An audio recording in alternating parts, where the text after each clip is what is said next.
24 గంటల పోలీసుల హైడ్రామాకు తెరపడింది. NTV senior జర్నలిస్టులు దొంతు రమేష్, సుధీర్ రిమాండ్ ను నాంపల్లి కోర్టు తిరస్కరించింది. దీంతో అప్పటి వరకు నానా హంగామా చేసిన సీసీఎస్ పోలీసులు తలదించుకుని మెజిస్ట్రేట్ నివాసం నుంచి వెళ్లిపోయారు.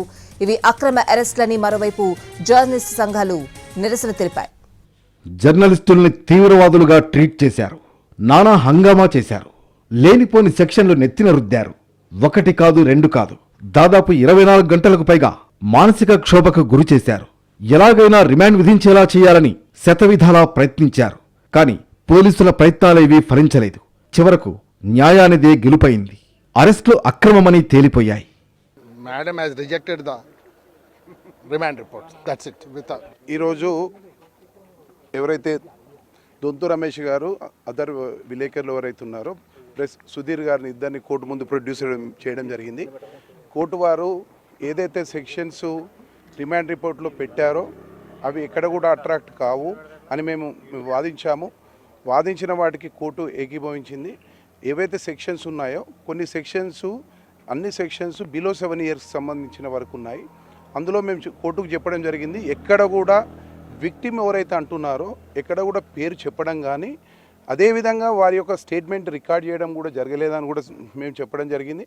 ఎందుకంటే ఎక్కడ కూడా లా ప్రకారంగా ఒక తప్పు జరిగిందన్నప్పుడు ఎవరికైతే అన్యాయం జరిగిందని చెప్పబడుతుందో ఆ వ్యక్తి యొక్క స్టేట్మెంట్ కంపల్సరీ రికార్డ్ చేయాలి.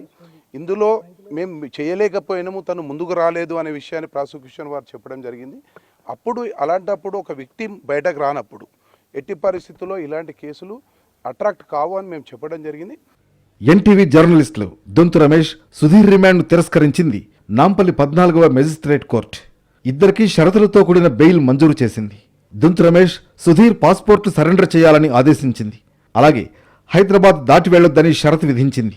ఈ కేసులో ఎవరైతే బాధితులు అన్నారో వారి పేర్లు కానీ స్టేట్మెంట్లు కానీ లేవని, వాళ్ళు స్టేట్మెంట్ ఇవ్వడానికి ఇష్టపడలేదని సీసీఎస్ పోలీసులు పేర్కొన్నారు. దీన్ని న్యాయస్థానం తప్పుపట్టింది. ఈ విషయాలన్నీ పరిగణలోకి తీసుకుని ఇద్దరికీ బెయిల్ మంజూరు చేసింది. కోర్టు మా వాదనలు ఏకీభవించి వారికి బెయిల్ గ్రాంట్ చేయడం జరిగింది. 20,000 2 షూరిటీలు పెట్టమని చెప్పడం జరిగింది. రేపు కోర్టు హాలిడే ఉంది కాబట్టి ఎల్లుండి వరకు టైం అండర్టేకింగ్ ఇచ్చాము. అదేవిధంగా వారి యొక్క ఇద్దరు పాస్పోర్ట్ సరెండర్ చేయమని చెప్పడం జరిగింది. ఆల్రెడీ ఒకరి పాస్పోర్ట్ పోలీస్ వాళ్ళు సీజ్ చేశారు. మిగతా ఎవరైతే సుధీర్ది ఉందో రేపు ఖచ్చితంగా ప్రొడ్యూస్ చేస్తామని అండర్టేకింగ్ ఇవ్వడం జరిగింది. అదేవిధంగా వారి యొక్క పర్సనల్ బాండ్స్ అవన్నీ రేపిస్తాం. కోర్టు పర్మిషన్ లేకుండా, వితౌట్ పర్మిషన్ లేకుండా వాళ్ళు ఎక్కడ బయటకు వెళ్ళొద్దని కూడా కండిషన్ పెట్టడం జరిగింది. అయితే ఎలాంటి తప్పు చేయని తమను తీవ్ర మానసిక క్షోభకు గురి చేశారని జర్నలిస్టులు దొంతు రమేష్, సుధీర్ ఆవేదన వ్యక్తం చేశారు. తమకు అండగా నిలిచిన ఎన్టీవీ యాజమాన్యానికి, జర్నలిస్ట్ సంఘాలకు ప్రత్యేక కృతజ్ఞతలు తెలిపారు.